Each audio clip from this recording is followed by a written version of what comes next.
الحمدللہ رب العالمین والصلاة والسلام علی سید المرسلین اما بعد فاعوذ باللہ من الشیطان الرجیم بسم اللہ الرحمن الرحیم۔ سبق نمبر 1، حروف مفردات۔ مفردات نام رکھنے کی وجہ بھی بڑی پیاری ہے کہ مفرد کہتے ہیں اکیلے ایک شخص کو، کسی بھی ایک کو مفرد کہتے ہیں، اور جب مفرد یعنی ایک سے زیادہ مفرد آ جائیں تو ان کو مفرد پھر نہیں کہہ سکتے، ان کو ہم کہیں گے مفردات۔ تو کیونکہ یہاں پر تمام حروف کے بارے میں بولا جا رہا ہے تو یہ تمام اس سبق کا نام مفردات رکھ دیا گیا ہے۔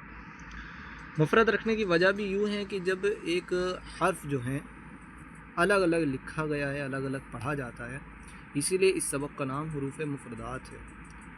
الف یہ ایک مفرد ہے، با یہ ایک مفرد ہے، تا یہ ایک مفرد ہے، اور یہ تمام مفرد لکھے گئے ہیں، اس لیے یہ مفردات ہو گئے ہیں۔ حروف مفردات یعنی حروف تہجی 29 ہیں۔ مفردات کا مطلب تو آپ کو پتہ چلا۔ تہجی کیوں کہہ رہے ہیں؟ تہجی یعنی ہجے کر کے پڑھے جانے والے حروف، تو جب ہجے پڑھ رہے ہوتے ہیں تو ہم انہی مفرد کا نام لیتے ہیں، تو حروف تہجی اس کا دوسرا نام ہو گیا، اور یہ ٹوٹل 29 ہیں۔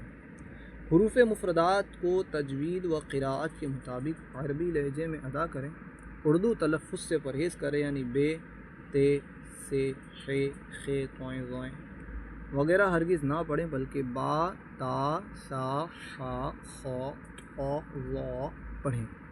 یہ اردو طریقہ ہے، مجہول طریقہ ہے، اور یہ عربی طریقہ ہے، ٹھیک ہے۔ اسی لیے ہمیں کہا جا رہا ہے کہ مفردات کو تجوید اور قراءت کے مطابق عربی لہجے میں پڑھیں، اردو لہجے میں نہ پڑھیں، ٹھیک ہے۔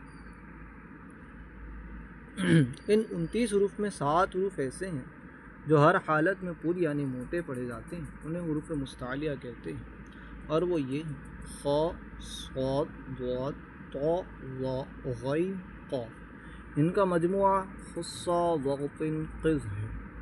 ان کو جب ہم موٹا پڑھیں گے، موٹا پڑھنے کا طریقہ بہت لوگوں کو نہیں آتا ہے۔ سمپلی کیا کرنا ہے، زبان کی جڑ کو تالو کی طرف پیچھے اٹھا دینا ہے اور وہ حرف بولنا ہے۔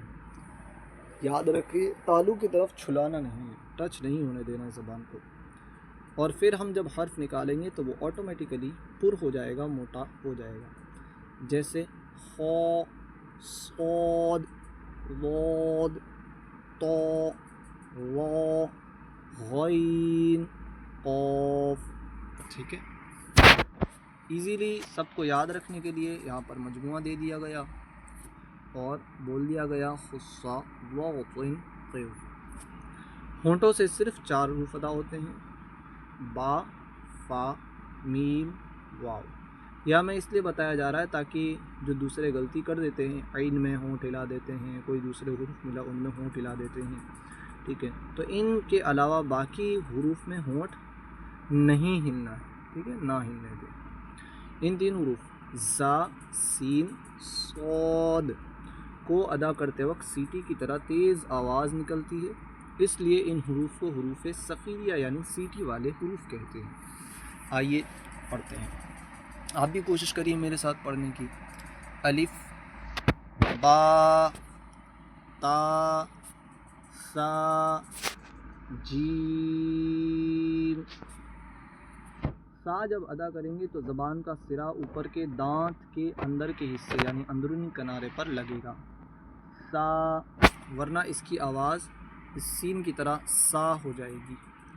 سا جیسے ادھر زبان لگے گی اسی طرح زال میں زبان لگے گی، اسی طرح وا میں بھی زبان لگے گی۔ ہا، خا، دال، زال، را، زا، سین، شین، صاد، ضاد، طا، ظا، عین، غین، فا، قاف، کاف، لام، میم،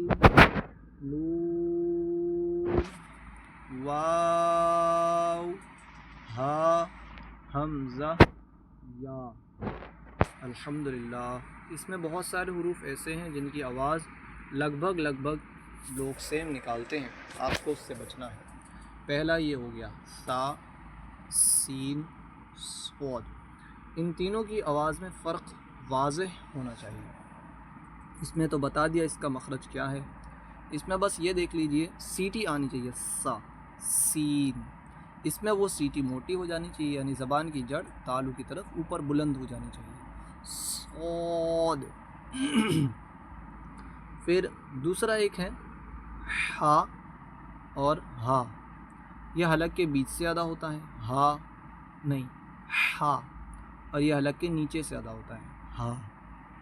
پھر تیسرا یہ ہے زال، زا اور لا، یہ تینوں بھی ایک جیسی آواز والے نکال دیتے ہیں، حالانکہ اس میں سیٹی نکلے گی، زا۔ اس میں زبان کی جو سرا ہے وہ اوپر کے دانتوں کے اندرونی کنارے پر لگے گا اور نکلے گی آواز زال، اور وہی زا زبان وہاں لگا کر موٹا کر دیں گے نا تو یہ والا حرف ادا ہو جائے گا، لا۔ ٹھیک ہے، ماشاءاللہ۔ پھر اس کے بعد اور بھی حروف ہیں جیسے عین اور حمزہ، یہ حلق کے بیچ سے ادا ہوتا ہے، عین، اور یہ حلق کے نیچے سے، حمزہ۔ اس کی آواز زبر کے ساتھ لگے گی، ا، اور اس کی آواز آ، آ، عین، حمزہ۔ باقی کے ہم سبق نمبر 4 میں سیکھیں گے انشاءاللہ عز و جل۔